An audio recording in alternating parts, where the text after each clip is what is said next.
smackdown on some of your Come through. in the mind only. The mental smackdown. The best type of smackdown. Do you ever watch like kickboxing or anything? I don't follow it, but if I'm flipping through and I see it, I'll watch it. So Glory's giving us some free tickets for the Chicago events at the end of November because we sponsor. I'll definitely be there. You're gonna meet Ben tonight, Yes. so maybe we can all go together to that event. Yeah. Isn't that crazy? I think Ben might need to watch. Did he have a fight recently? Yeah, he lost. Oh, he did? Yeah. Oh, shit. Isn't that crazy? Or? He flew 14 hours and he literally was fighting 26 hours ago. Yeah. Yeah. Wow. Isn't that crazy? Yeah. Like 14-hour flight. All right, so hey, we're live here in Las Vegas. I've got John Kim over there. Say hello to everyone. Yo! Yeah. Introduce yourself, young man. CJ Paul, Chicago Fire, MLS. Pay with Litecoin, baby. We got David Schwartz, who made all this happen. David, give a shout out to everyone. How you doing? Donovan Schneider, Investor Donovan on Twitter. Andy Liu, Poseidon Liu on Twitter. How you doing, Andy? Great, how are you? So, the Litecoin Summit starts tomorrow. I wanted to ask you guys a couple of questions. Now, this is the second summit, right? Correct. Yep. What is your vision for this summit for Litecoin? So the vision for this summit was to expand on the role of mass adoption at the normal guys or the normal person's level, right? So what we ended up doing was make sure we have a lot of technical and political and every spectrum of what a normal person either reads, listens to, is involved in, art, athletes like CJ. Make sure we're touching every aspect of a person's life during the summit. So that's basically where we're going with it for this year. CJ, when you talk to people about crypto, what are some of the things that you hear from people? Mostly people are very inquisitive. You know, it's like Dave was saying, we're getting to the point where mass adoption is rapidly approaching. However, you do see a demographic of people that are able to live, breathe crypto, you know, and it's something that once you're doing and are living, other people around you feel that. You know, so when people come up to me, obviously it's a lot of questions like, what is crypto? What is blockchain? And, you know, I actually kind of have fun telling them, yo, you got Google, go look it up. Because that's really the only way that you can get into the space and make the most out of it by doing your own research, you know. When I first got into it, it was more speculative, you know, and I'm telling everybody, hey, you gotta get on this crypto thing. Whereas now I recognize like the use case and the utility. And, feel very honored to be a part of the space and to be here, and I think it'll just keep growing. What do you guys think about China this weekend really almost stepping up and becoming a leader in the crypto space and really almost pushing countries like the United States to look at crypto in a whole different way? China and Russia over the weekend made crypto a big part of their roadmap. What do you think, John? You know, I think it's very alarming.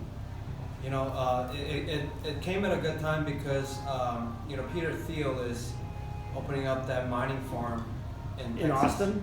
Yeah, in Texas, in Austin, right? Is that Peter Thiel, or I thought that was He's Jihan. investing in it. Oh, okay. Yeah, Peter Thiel is investing in it. Jihan's in that deal too, right? I don't know about that. Okay. But just the fact that it's in America, the hash rate is spreading.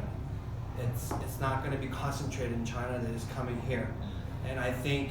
That was starting to get scary. Yeah, no, but I think the China news coming out, it's partly because of that. Because it kind of shocked them where, oh shoot, they're opening up a Bitcoin platform that's going to take away the hash rate from China, bring it to America, right? So I believe like they put everything into consideration and released that news from President Xi, right? I mean, they're going heavily into the blockchain space, but they did not say Bitcoin.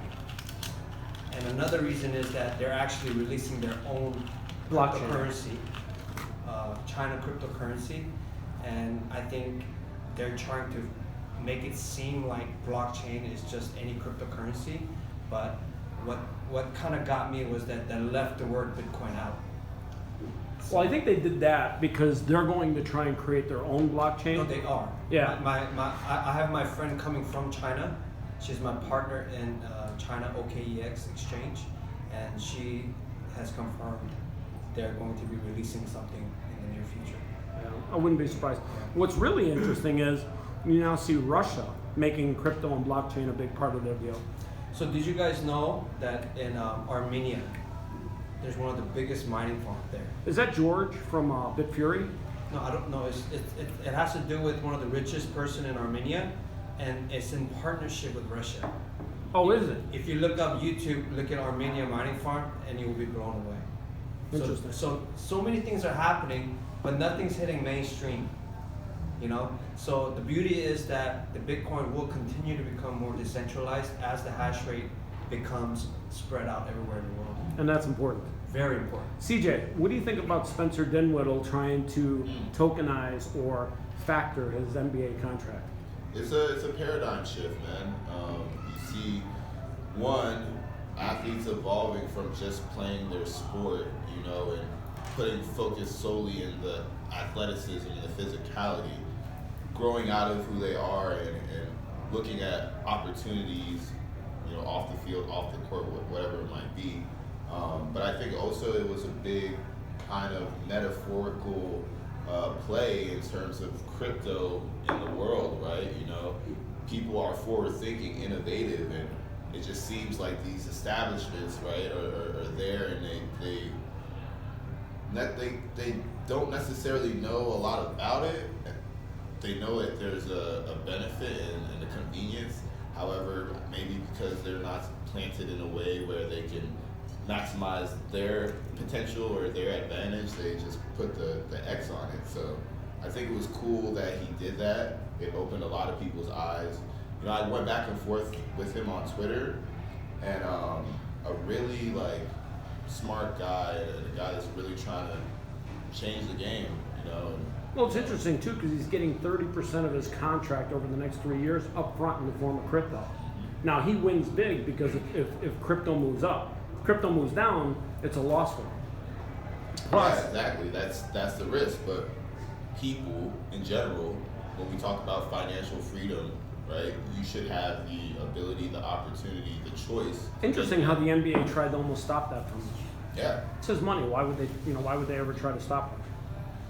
I don't know. Maybe they just didn't want to get any backlash from the SEC, or I'm not really too sure. I think NBA, NFL, you look at these leagues, there's people at the higher up positions that there's a status quo, and anything that changes that, they're prone to just kind of push it away as opposed to welcome it. So.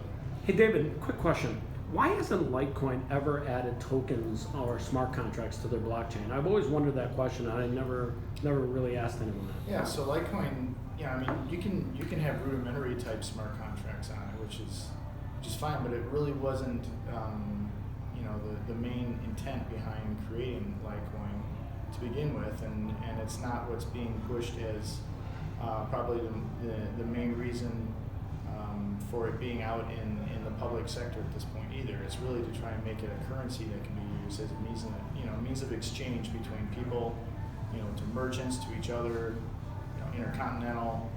When you start looking into smart contracts, I think you start going away from the true intent of what Litecoin was for. So it's not something that's necessarily pushed.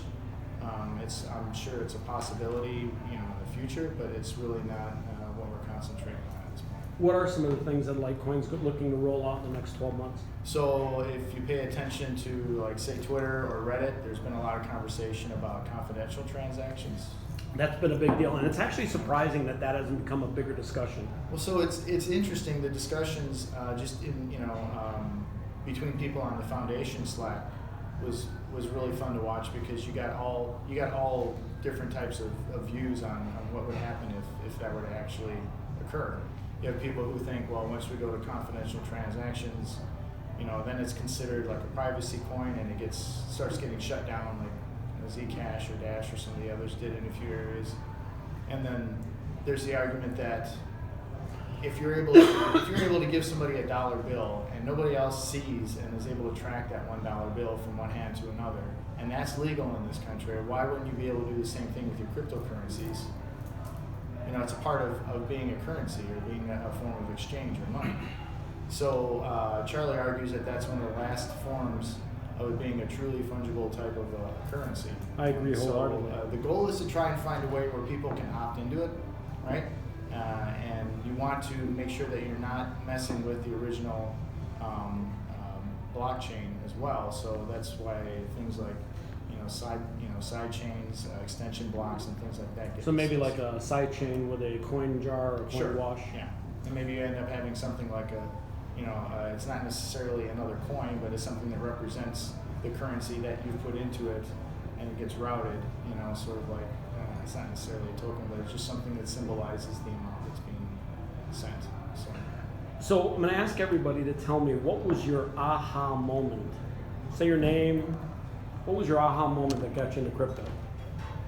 What's up, guys? I'm Johnny Litecoin. I am a merchant payment processor. So I work with the credit card processing system, and it was actually the Were you the guy that did all the pull-ups in the garage? That's what you did. I'm the guy that And I retweeted. also do pull-ups. Wait, who did? Was that you? It was him, and I'm the guy who retweeted and did another 25. Well, you did 25 pull-ups too? He taught me how to do. How did you not hit your head on the ceiling? I kept thinking, I'm like, if he... It's not solid. It's just a piece of sheetrock. So if I hit my head, it doesn't. I'll be honest with you, that was impressive. What'd you do, like 20 or 30 or 40? It was probably 20 or 30. That's it was more impressive. just to pump everybody up for the summit. I was like, I think- Litecoin Summit, baby. I think in this room, we've got the most healthiest athletic people in all of crypto. Litecoin is definitely the most fit athletic coin. Absolutely. Like, hands down. He can run the longest. He's the CJ's All right, the CJ, fastest. It is off season. When you play a game, how many miles do you run in a game on the average? 6 to 7. That's pretty impressive. Yeah. And he was the rookie of the year in MLS, by the way. So you want to hear something? You were the rookie of the year? Yeah. 2011. Wait a 2011. Yeah. And didn't this year you get MVP of the you got MVP of the week? I got MVP of my team this past season. How's the Fire doing? How'd they do this year? We were one spot out of the playoffs, but we're moving to Soldier Field next year, so that's going to bring a lot of energy, which is all we need. Honestly. CJ, as a Bears fan, I have one question for you. Can you play quarterback? Quarterback? Nah, I cannot. Stop it. I'll kick a field Wide goal. receiver, though. man. You go to wide receiver. Wide receiver. That's I'll be honest with you. Anybody that can kick field goals should be applying at the Chicago Bears headquarters this week. Or coach. Oh my God. You know what's beautiful? No comment on You know what's that. beautiful about Litecoin is that from Ben Askren to him to all these people that like came on to our community and supported, it was never us going after them. It just happened so organically and naturally, and that's the beauty of the Litecoin community. We never force or push and trying to make deals and trying to make announcements. We develop true relationship, right? CJ, what was your moment that made you want to be part of the Litecoin community? What made you go, hey, you know what? I want to be part of this crew. You know, this guy right here, honestly, like. Who, John Kim? Yeah, like. It's his fault? The energy, man, the vibe. You know, I'm naturally somebody that is about that, like everything he's saying about organically. I wish he would come out of his shell and just let him You flow. know, like he needs to, man. We really need that. Dude, I didn't know that. Thank you. Yeah, no, Appreciate it. straight up, because I mean, again, it was way more speculative when I was looking at it, and then as I remember just following hashtags, social media now, you can follow hashtags, as I started searching more and finally I'm looking at this dude, I'm like, wow, like, that's a good vibe, good energy, and it's also bringing awareness to something that literally I actually is stopped gonna drinking help. coffee and just followed John. Ooh, my aha moment. Huh? My aha moment. He's ready, he's ready, he's ready I'm for ready the for aha my moment. Are you ready? Bring it on. Bring it on. So Did it involve pull-ups? Excuse me, I'm talking. Here we go. Yo, Oh, it's John man. Kim show. You better be ready. Now, my aha moment was when I met people like David Schwartz. He's my mentor in life, and one of my best friends in this space. But just knowing that I have like really great people with a strong value system in our space, like Charlie Lee, like I'm telling you, this guy there is a right and a wrong. There is no gray area for him. And same thing with David. So for me, like, I go out and I'm the mouthpiece of Litecoin. I just do whatever comes to my heart. I don't plan it. I don't strategize. I just do what's in my heart. On the back of me are the people who have a good, solid foundation within their value system, supporting me and guiding me and telling me when I'm doing something wrong. And I switch and go. So I feel like I'm like this little, the car, like a radio frequency car. And these guys are kind of directing me, but allowing me to go however I want and not lose my passion and personality. So my aha moment was I'm surrounded by really good people with great value system. Therefore, in the long term, Litecoin must win. Must win what? The role as a cryptocurrency, global cryptocurrency that has 8 years of zero downtime, 500 billion transacted over 8 years. No other blockchain can say. What's that it has Litecoin zero doing on a downtime. monthly volume basis these days? Like 30, 40 million? Can you Or pause- not daily volume. Can you pause that real quick while I look it up? Yeah. But daily volume? Yeah, like 30, 40 million a day, right? Usually about 100 to 200 million. That's impressive. Wow. Yeah. That's a Like, lot. you ever think to On yourself, about anywhere from 20 to 40,000 transactions a day. so you ever think to yourself, who's doing all those transactions? That's just impressive. You know, now that's only really tracking on-chain transactions too. A lot of transactions are done off-chain, on exchanges. Maybe it's a gambling site. Maybe it's Speedin. Maybe it's Coinbase moving money What'd you around. say, Speedin? Speedin app. What's Speedin? From Flexa. Ooh. Oh, Spendin. Yeah, or yeah. Spend or Speed. Yeah, I know. That's my accent. The Shout out Jersey, to the- Jersey pull-up accent. Shout out to the Spendin app who spelled their name wrong. But yeah, no. So it's definitely impressive. Just it's a real viable payment network, and for me being a merchant processor, it's a real option to give to people. That was my aha moment. I had a day where Well, Litecoin transactions they validate in like seconds. they validate fast, and it's really about not being able to do a chargeback. So as a merchant guy, that's such a thorn in our side. We wake up every day and we're like, who's gonna have credit card fraud today? It's gonna hate our guts. So now if we could tell people, look, you got 3 main payment types you can take in payments. Credit cards, which are the most popular, but they're the most risky. You got PayPal. It's moderately popular, but it gives you a little more protection than a credit card. But then you got cryptocurrency, mainly Bitcoin and Litecoin. So they're not that popular yet for payments, but they give you the ultimate of security.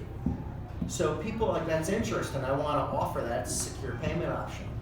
I tell people, if you want to entice getting these payments in, why don't you offer an incentive? Now, instead of the bank or the credit card company giving the reward back to the cardholder, why don't you give the reward back for getting a safer payment in as the business? Because now you have no chance of fraud. You're getting a guaranteed payment in. So depending on the industry, depends on the value they put on getting guaranteed money in.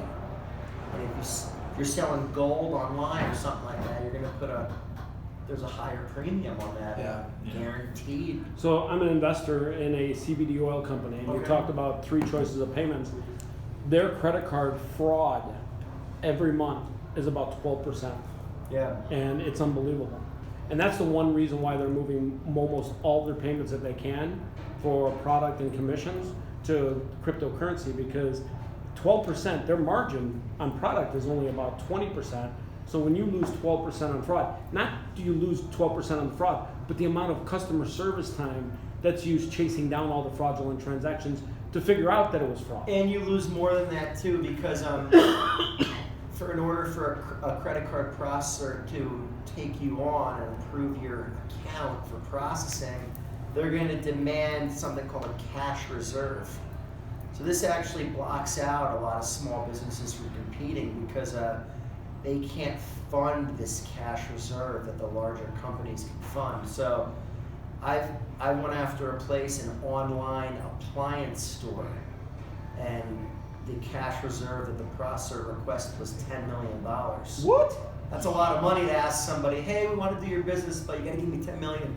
Yeah, totally. So it's, again, it's not just the fraud cost or even the percentage. It's then, is this cash reserve come into play? So, Litecoin, Bitcoin, crypto in general does solve a lot of problems. And everyone has to remember, payments take a long time to adopt and evolve. So people aren't, even with the credit card system, you notice you'll still go place and swipe a credit card. Now that system's been going for years and years and years, but merchants are very reluctant to change. Customers are reluctant to change. I'll tell you what, people are just about as reluctant to try Apple Pay as they are to try Litecoin or cryptocurrency. And they're very scared. I don't know if that's true. Apple had massive adoption when they launched Apple Pay, especially with their new card and Goldman Sachs. They do, but if you ask certain types of people, they're just as afraid of Apple Pay as they are of cryptocurrency. So it's just that Apple Pay was more readily available to people. So again, if Litecoin or crypto is popping up, always reminding you when you turn on your phone to use it, you might see a different story with cryptos. So what was your aha moment? I think that my aha moment was learning about the technology that was coming out, learning about blockchain. I had no idea what cryptocurrency was 3 years ago. I'll be honest with you, most of us still don't. Yeah. I mean, it went up 34% this last couple of days, and nobody has a clue why. Yeah, and for me, it's the technology, and how interesting is it that you can send money to anyone, anywhere in the world almost instantly. I think that's amazing, and I'm excited to see where this goes 10 years from now, 20 years from now, because I honestly think this is going to change the world. Well, I think you're taking politics out of money. You're taking government out of money. And when you do that, there's going to be a lot of pullback because governments want to control money in order to create their power over the people. But what you're seeing is cryptocurrency is the people's money.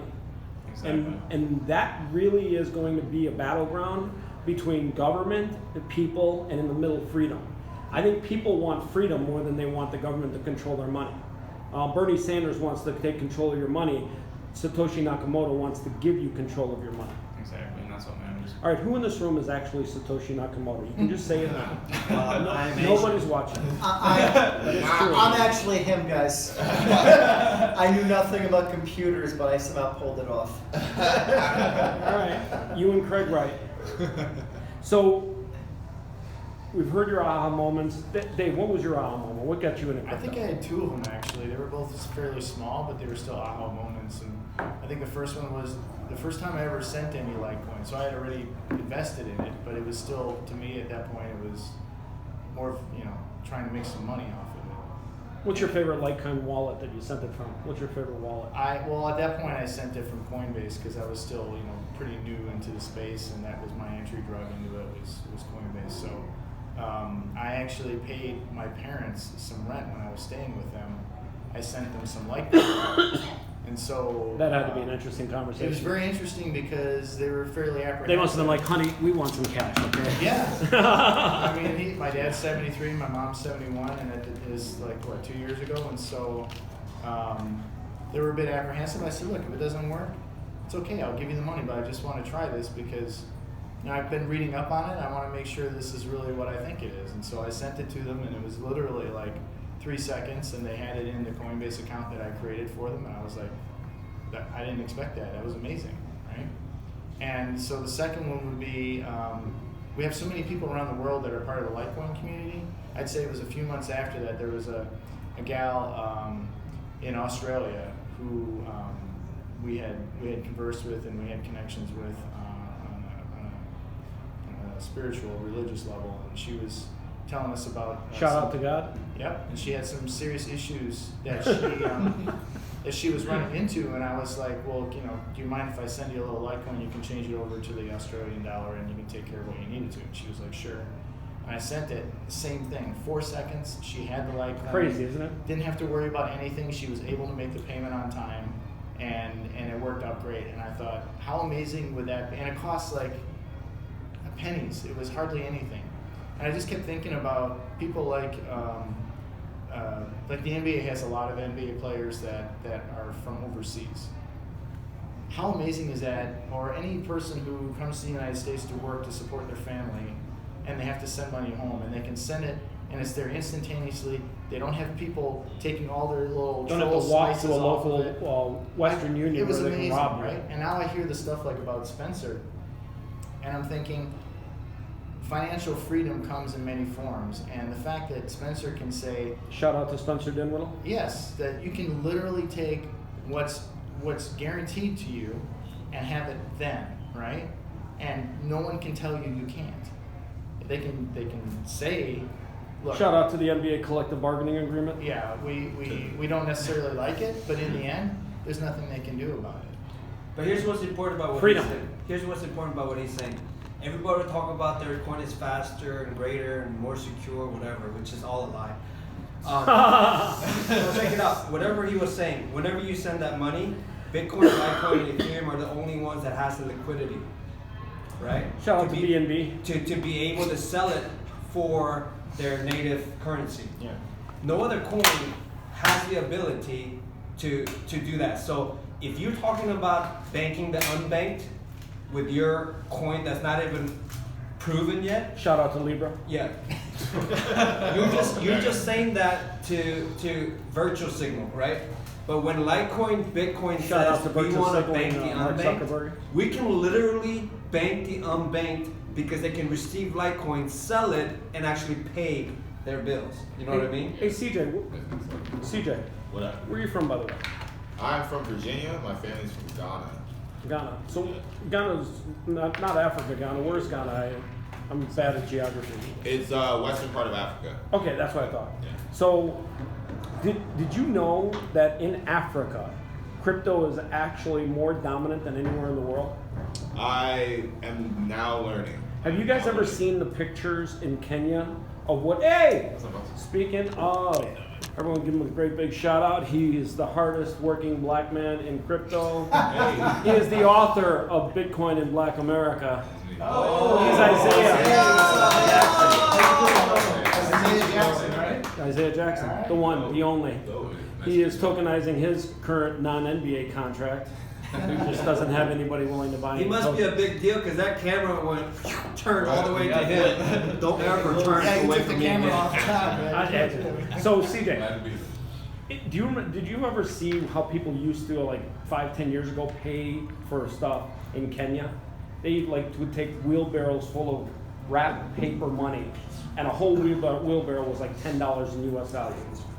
And then, are you guys familiar with M-Pesa? Yes. I mean, their story is amazing. Are you guys familiar with the story of M-Pesa? Literally, they took and they got rid of this archaic, horrible system of money in Africa, and now through people's old flip phones, they're able to basically text money through the blockchain. M-Pesa or M-Pesa. BitPesa? Is it BitPesa or M-Pesa? I think it's a bit And Yeah. M-Pesa, you're right, is in Africa. In Africa, yeah. M-Pesa. Okay. But BitPesa might be another one also. And if you think about it, what they really did was they took the people of Africa who had this horrible system. Like, you would literally take a wheelbarrow of old, dusty, wrapped money to buy like goat's milk for $10 in US value. Yeah. And now that system has been improved, decentralized, and they've taken the government, which is utterly corrupt. Nigerian government, all these governments, they're literally screwing the people, and now the people have their own currency, which basically works off any phone that has texting ability. Yeah. So you said your second aha moment was when you met John Kim? No. That was my old crap moment. Have you ever said to yourself, how much coffee does he get in a day? So I've spent a considerable amount of time with him over the last year, and he's not a morning person, so it takes a little time. I find that shocking. to get charged up to where he is. As the where he's- foundation thought about piss testing everybody. No. No. All right. So if you were in charge of crypto in the coming 12 months, what's the one thing that you want crypto to do? What do you want to improve on crypto? Because in reality, crypto's not that great yet. And by the way, what do you guys think about all the DeFi, the central finance that's going around? That's a good one. I mean, it's the most popular thing like you hear right now.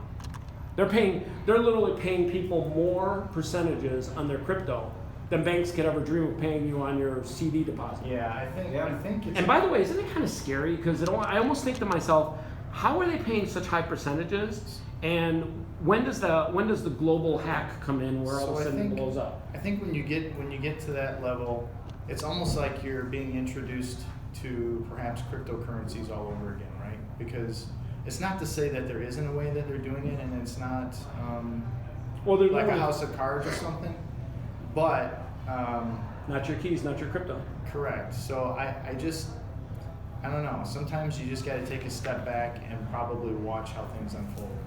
Do not run after the next shiny object. Yes. That is one thing crypto has taught me.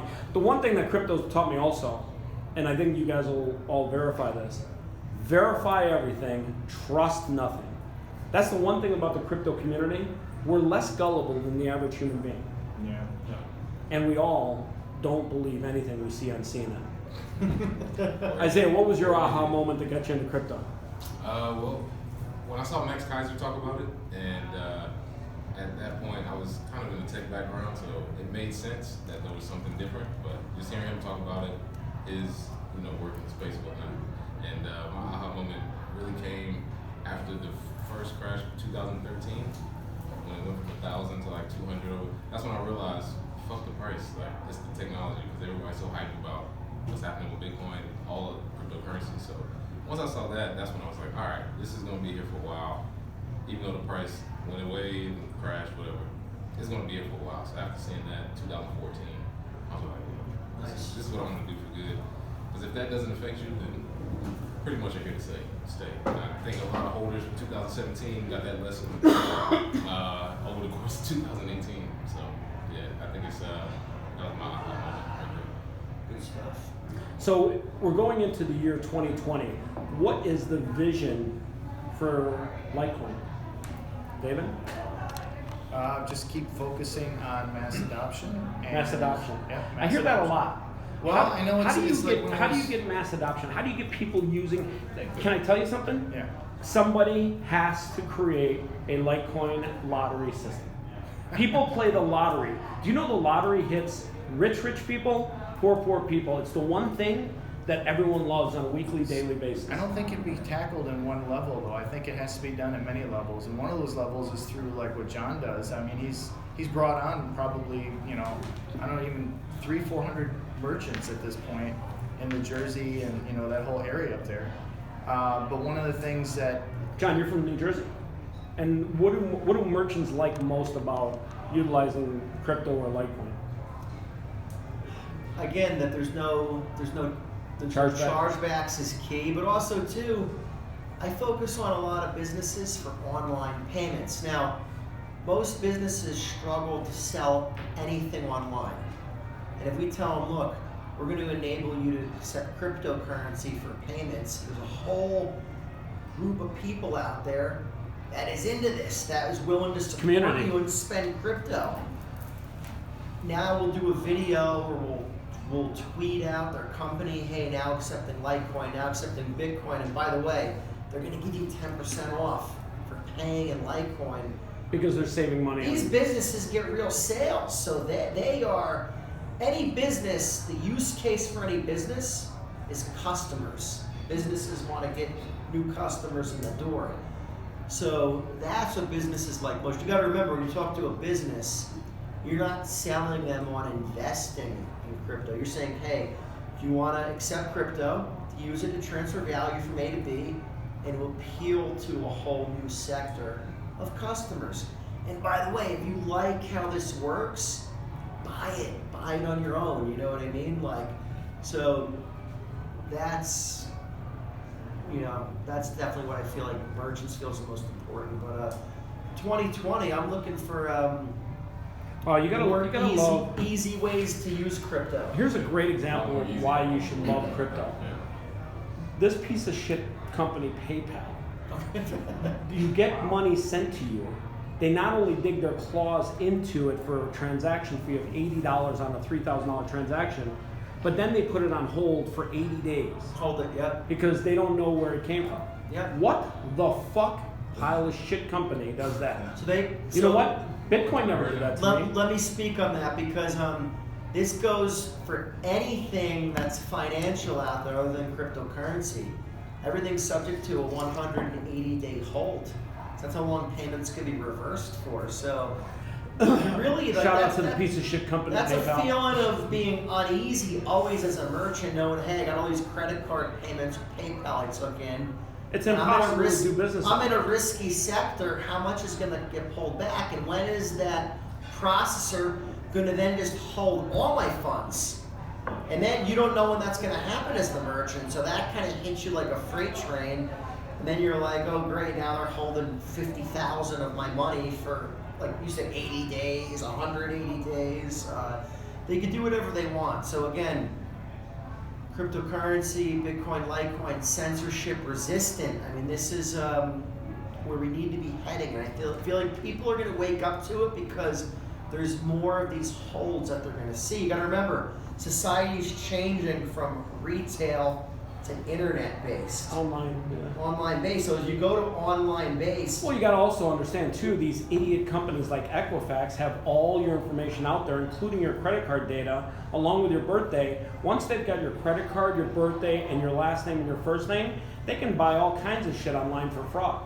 But, I mean, it's just amazing like how these companies have gotten away with it. And they're like a target to steal the data. So KYC collection... KYC helps criminals. Yeah. For two reasons, right? A, it shows them Shout out to all the piece who of do shit they KYC target companies. that's collecting this KYC data. Most of the people aren't using good security practices on their end. And then B, criminals could care less about KYC because they're using stolen identities. Shout out to the girl in Seattle that stole everyone's identity and got caught. We actually, as a credit card processor, know somebody's probably committing fraud if they get right through KYC and if they're so willing to give over the documents, because to the guy that owns the deli or the pizzeria, they're really uncomfortable when you say to them, I gotta get this, I gotta get this. It's almost like you're like, hey, I want to see you naked after work. They're like, I don't want you to see me naked after work, you know what I mean? So they're very uneasy about it, where criminals are like, yeah, we'll give you whatever you want, and they give you 10 times the amount of information you asked for. So you're like, they got, so again, KYC, it's a farce. Again, we got to deal with it right now. I'm looking to get past KYC. I'll play their game right now. No problem. We got to go through KYC to get our money into crypto. Great. Once people realize what crypto is and more people transact in crypto, KYC is irrelevant. If you just send money around the Litecoin network, the Litecoin boogeyman, John Kim, isn't going to come out and say, I want to see your ID. All right, let's give everyone a great goodbye. John, say goodbye. Tell them where they can find you. Later, guys. You can find me on Twitter at Johnny Litecoin, bringing you Litecoin payments to the mass public. Isaiah, come in from the dark. Tell them where they can find you. Oh yeah, you can find me on Twitter at BitcoinZay. There you go. Where can they find you, Doug? Hey, Donovan here. You can find me on Twitter at InvestorDonovan.